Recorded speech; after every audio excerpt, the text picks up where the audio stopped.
राजस्थान के अंदर है, वहाँ पे एक आम सभा हुई है, उसके अंदर डायरेक्टली मुसलमान को टारगेट करके कह दिया कि आप वापस हिंदू धर्म में आ जाइए, नहीं तो आप ये ध्यान रखिए कि जो गुजरात वाला दंगा हुआ था, जो गोधा कांड हुआ था, वो हो जाएगा।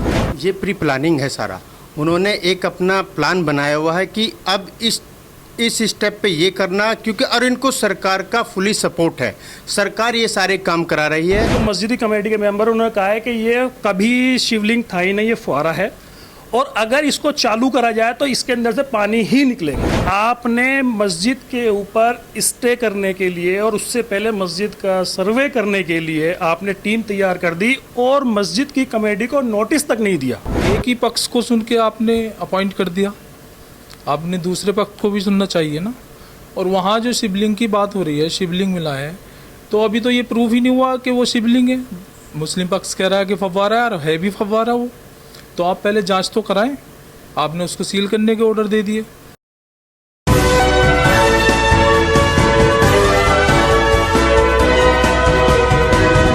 पल न्यूज़ से मैं हूं आपके साथ नदीम अकरम। लगातार ज्ञानव्यापी मस्जिद हो, चाहे मथुरा की ईदगाह मस्जिद हो, चाहे कुतुबनार की मस्जिद हो, चाहे ताजमहल की मस्जिद हो, हर जो धरोहर बनाई गई है उन धरोहरों पर सवाल खड़े किए जा रहे हैं। साहब, मंदिर तोड़ करके मुगलों ने मस्जिद बना दिया, और जो मुगलों ने कारनामे किए थे, जो चीज़ें बताई जा रही हैं जो हिस्ट्री में भी नहीं है, उसका बदला आज वर्तमान के मुसलमानों से लेने की तैयारी की जा रही है, जिसके दावे अलग अलग हैं। और एडवोकेट्स की टीम इसे किस तरीके से देखती है, ये भी सबसे बड़ा सवाल खड़ा हो जाता है, क्योंकि यहाँ बात मंदिर मस्जिद की नहीं, सीधे तौर पर संविधान को चुनौती देने की जा रही है। एडवोकेट जाहिद, एडवोकेट दिलशाद और एडवोकेट शहनवाज साहब हमारे साथ मौजूद हैं। मैं जानना चाहूँगा आपसे कि जो ज्ञानव्यापी मस्जिद को लेकर के वर्डिक्ट आज आया है, उसे किस तरीके से देख रहे हैं, और क्या क्या कमियां हैं जो पूरी पुख्ता चीज़ें सामने नहीं आ पाई हैं अभी तक। देखिए, सबसे पहले तो जो ज्ञानव्यापी मस्जिद के ऊपर जो जिस तरह से वर्डिक्ट या जो वहाँ के सिविल जज ने जो ऑर्डर दिया है, वो बिल्कुल बहुत ही अटपटा ऑर्डर है, क्योंकि उस ऑर्डर में कहीं भी ऐसी चीज़ नहीं है जो प्रॉपर तरीके से दिखाई गई हो। ऑर्डर ऐसा है कि 16 तारीख को इंस्पेक्शन होता है, जज साहब कहते हैं कि उसमें बहुत अच्छे साक्ष्य मिले हैं। वो साक्ष्य अगर एक तरफा ऑर्डर दिया है, अगर जो डिफेंडेंट प्लेंटिफ और डिफेंडेंट है, तो डिफेंडेंट को भी उसका अधिकार होना चाहिए। लेकिन वहाँ कहीं भी डिफेंडेंट का कोई भी किसी तरह का रिप्लाई नहीं है, ना ही कुछ है। ओनली प्लेंटिफ ने कहा कि वहाँ एक सिविलिंग जैसा कुछ मिला है, जबकि वो बहुत दिन से फवारा है, ऐसा कुछ भी नहीं है। ये सब मेरा जो मानना है, ये सब एक ब्लूप्रिंट तैयार किया गया है कि स्टेप बाय स्टेप ये काम करना है। और जिस तरह से पब्लिक का अपना व्यू अलग दिशा में जा रहा था, उसको हटाने के लिए, क्योंकि पब्लिक भूख से तड़प रही है, महंगाई से तड़प रही है, पेट्रोल का क्या हाल है, सीएनजी का क्या हाल है, और बाकी मजदूर जो हैं और जो नौजवान हैं वो बेकार हुआ जा रहा है। लेकिन इसको आगे ना ले जाते हुए ये जो है इसको धर्म की अफीम चटाकर लोगों को परेशान कर रहे हैं और अपना काम निकाल रहे हैं। ये सत्ता का खेल है ओनली, और किसी चीज़ का खेल नहीं है। सत्ता चाहते हैं ये किसी भी तरह से हम सत्ता में बने रहें, और सत्ता को ही पाने के लिए ये सब खेल चल रहा है, और कुछ नहीं। सर्वे की टीम जो है उसे इजाज़त दी गई निचली अदालत द्वारा कि आप मस्जिद के अंदर जाइए, मस्जिद के अंदर जा कर के जो तथ्य हैं, वीडियोग्राफी है, जो करना चाहते हैं वो करिए। 3 दिन तक सर्वे में कुछ नहीं मिला। चौथे दिन ये डिक्लेयर कर दिया गया। एक विष्णु जैन एडवोकेट जाते हैं, कहते हैं कि साहब वहाँ शिवलिंग था, तो उस जगह को सील कर दिया जाता है बिना मुस्लिम पक्षकारों के इजाज़त के। तो कैसे देखते हैं कि जो नमाज के लिए लोग जाते हैं, सबसे पहले फंडामेंटल राइट है कि वो वज़ू करेंगे और फिर नमाज अदा करेंगे। जब वज़ू के अधिकार को छीन लिया गया तो इसके आगे क्या, और कैसे देखते हैं आप लोग इन चीज़ों को? देखिए, अगर हम लीगल पॉइंट से देखते हैं, सर्वे की टीम जाती है तो कोर्ट को अधिकार है सर्वे कराने का और एडवोकेट कमिश्नर अपॉइंट करने का। कोर्ट ने किया, लेकिन एक ही पक्ष को सुन के आपने अपॉइंट कर दिया, आपने दूसरे पक्ष को भी सुनना चाहिए ना। और वहाँ जो शिवलिंग की बात हो रही है, शिवलिंग मिला है, तो अभी तो ये प्रूव ही नहीं हुआ कि वो शिवलिंग है। मुस्लिम पक्ष कह रहा है कि फव्वारा है, और है भी फव्वारा वो। तो आप पहले जांच तो कराएं, आपने उसको सील करने के ऑर्डर दे दिए। अब सुप्रीम कोर्ट में ये मामला है, सुप्रीम कोर्ट ने स्टे भी किया है, अब आगे देखते हैं क्या होता है मैटर में।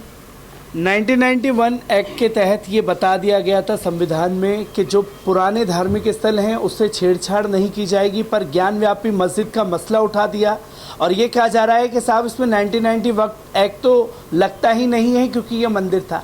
कैसे देखते हैं और कैसे समझा जा सकता है एक एडवोकेट के तौर पर इसे? देखिए, इसके अंदर पहली जो बात है, सबसे बड़ी बात है वो ये है कि अगर हम 99 एक्ट को भी पीछे रखें तो जो सबसे मेन चीज़ है वो है हमारा देश का कॉन्स्टिट्यूशन।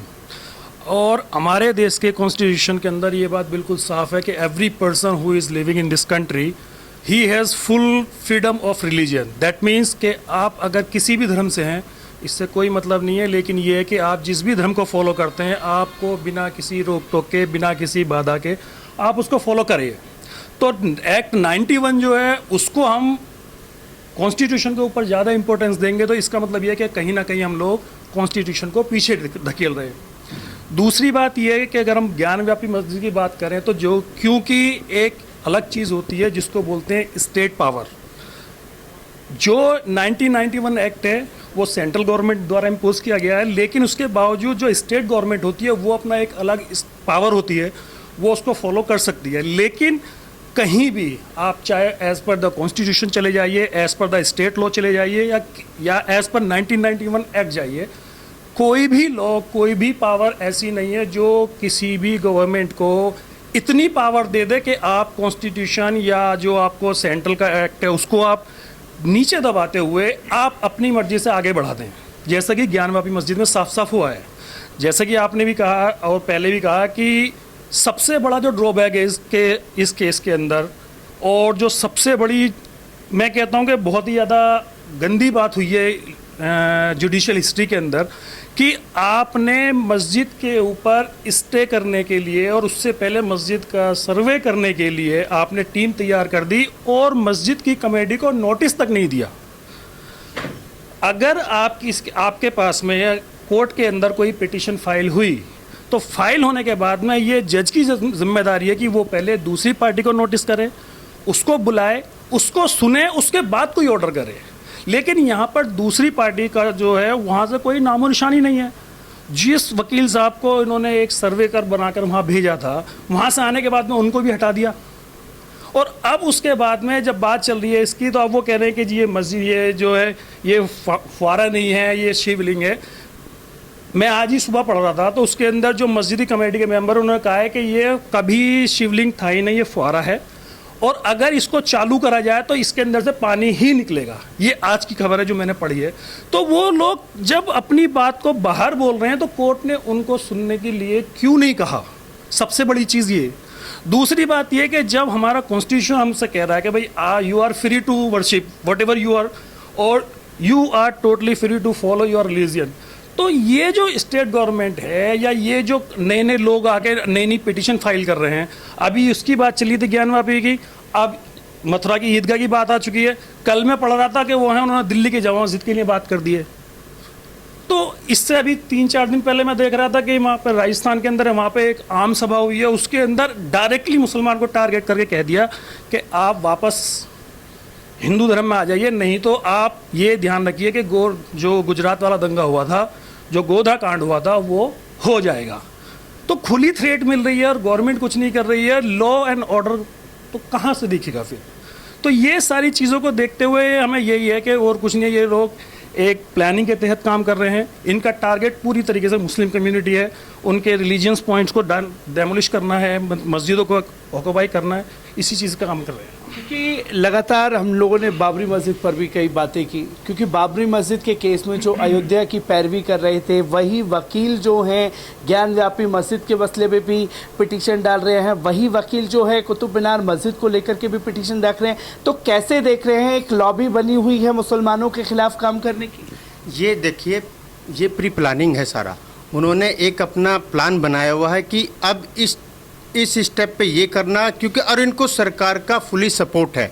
सरकार ये सारे काम करा रही है। सरकार का ना बोलने का मकसद यही है कि उनको पूरी पावर है, किस तरह से आप ये काम करना है वो सरकार के सारे नुमाइंदे उनको बताते हैं। और ये मेरा तो मानना ये है कि इन्होंने न्याय व्यवस्था को भी कैप्चर कर लिया है, क्योंकि जिस तरह से जजमेंट आ रहे हैं, जिस तरह से कार्रवाई हो रही है, कि क्या यही एक अर्जेंसी है कि सारे काम छोड़ दे, 2-3-4 करोड़ जो केस हैं वो लंबित है, आज तक किसी को सही तरह से न्याय नहीं मिल पा रहा, और इसमें इतनी अर्जेंट हेयरिंग हो रही है, अलग से जज साहब को डायरेक्शन दी जाती है, हर चीज़ अलग से करी जाती है। तो ये एक प्री प्लानिंग है, सरकार का हर तरह से इनको सपोर्ट है, और ये चाहते हैं कि ओनली मुस्लिम कम्युनिटी को टारगेट किया जाए और उसी पे फोकस किया जाए, क्योंकि जो इनकी सरकार है उन्हीं के थ्रू चल रही है। अगर उनको नहीं करेंगे, क्योंकि पब्लिक इनसे पूछेगी कि आपने क्या किया सरकार में, कि हमारी नौकरी का क्या हुआ, रोजगार का क्या हुआ, बाकी शिक्षा का बिल्कुल भट्टा बैठ चुका है, किसी भी तरह से सारे हमारे जो नौजवान हैं वो बिल्कुल बेकार हो चुके हैं, वो किसी भी मतलब के नहीं रहे हैं। तो इस वजह से सरकार जो चाहती है सत्ता में बना रहना चाहती है, और इनके पास यही मुद्दे, और कोई मुद्दे है ही नहीं इनके पास। जुडिशरी सिस्टम को कैप्चर कर लिया गया है, जाहिद भाई जैसा बता रहे हैं। ऐसे में इंसाफ मिल पाएगा? ज्ञानव्यापी मस्जिद हो, कल को कोई और मस्जिद आ जाएगी। देखिए, ऐसा है, जुडिशरी सिस्टम को कैप्चर कर लिया है आप कह रहे हैं, बिल्कुल सही बात है, लेकिन हमें फिर भी कानून पे भरोसा रखना पड़ेगा। अगर हम कानून और कोर्ट से भरोसा उठा लेंगे, उसके अलावा कौन सा ऑप्शन बचता है? हम ये तो है नहीं गद्दार हैं कि देश से गद्दारी करेंगे, हमें कानूनी सिस्टम पे अब भी भरोसा है।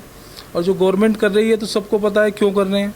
और ये जो ग्रुप बने हुए हैं, कोई किसी मस्जिद पे रिट डालता है, कोई किसी मस्जिद पे केस डालता है, कोई मुसलमानों को वहाँ परेशान करता है, इनको फंडिंग कौन करता है?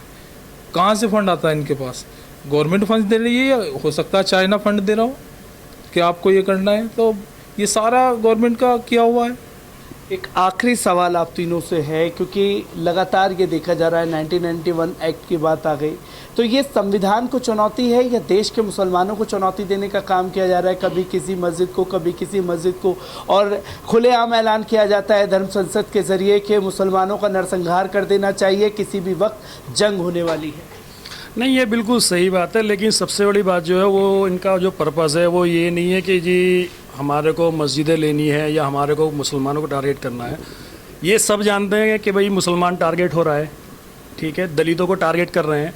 और ये जो रही बात कॉन्स्टिट्यूशन की, तो ये कॉन्स्टिट्यूशन को ख़त्म करने की और उसकी जगह पर मनुस्मृति लागू करने की पूरी प्लानिंग है। ये लोग उसके अकॉर्डिंग काम कर रहे हैं, इनको पूरी सपोर्ट है हर तरीके से, चाहे आप डिफेंस लेवल से ले लीजिए, चाहे आप जुडिशरी लेवल से ले लीजिए, चाहे आप पॉलिटिकल लेवल से ले लीजिए। तो ये जो नए नए ग्रुप बन गए हैं, इतने ग्रुप बन गए हैं कि कोई किसी को भी देख लो, हर दूसरे दिन, हर तीसरे दिन एक नया ग्रुप को सामने आ जाता है, उसने वो पिटिशन डाल दी, उसने वो कर दिया। तो इनका जो मेन पर्पज़ है वो सिर्फ यही है कि दलित और जो माइनॉरिटीज़ हैं इन्हें ख़त्म किया जाए यहाँ पर से, और जो हमारा कॉन्स्टिट्यूशन है इसको हटाया जाए, और यहाँ पर जो भी काम हो वो मनुस्मृति द्वारा हो, और उसी के इम्प्लीमेंटेशन के लिए ये सारे के सारे खेल खेले जा रहे हैं।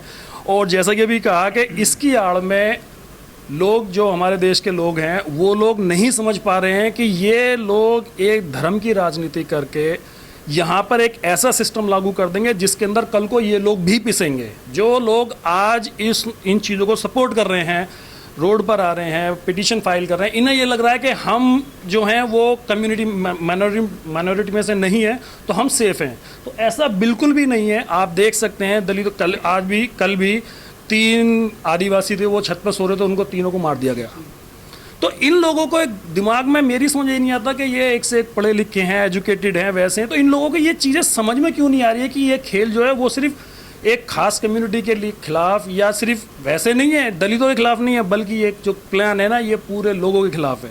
इसके अंदर हर किसी को नुकसान होगा, और जब इन लोगों की आंखें खुलेंगी तब तक मुझे लगता है कि श्रीलंका जैसा हाल यहाँ पर होना पक्का है। एडवोकेट्स की टीम हमारे साथ मौजूद थी, जहां साफ तौर पर यह बताया गया कि एक मिशनरी को पूरी तरीके से कैप्चर कर लिया गया है, और ज्ञानव्यापी मस्जिद हो, चाहे मथुरा की ईदगाह मस्जिद हो, तमाम मस्जिदों को जो देश में टारगेट किया जा रहा है, और जो खबरें मेन स्ट्रीम मीडिया में चलाई जा रही हैं गलत तथ्यों के साथ, आप लोगों को भी हिदायत है कि अपने आसपास के वकीलों से जाकर के जो दावे मीडिया के ज़रिए पेश किए जा रहे हैं, उन दावों पर अपने आसपास के वकीलों से बात कीजिए, ताकि आपको तथ्यों का और जो कॉन्स्टिट्यूशन में हमें राइट दिया गया है उसके बारे में पता चल सके।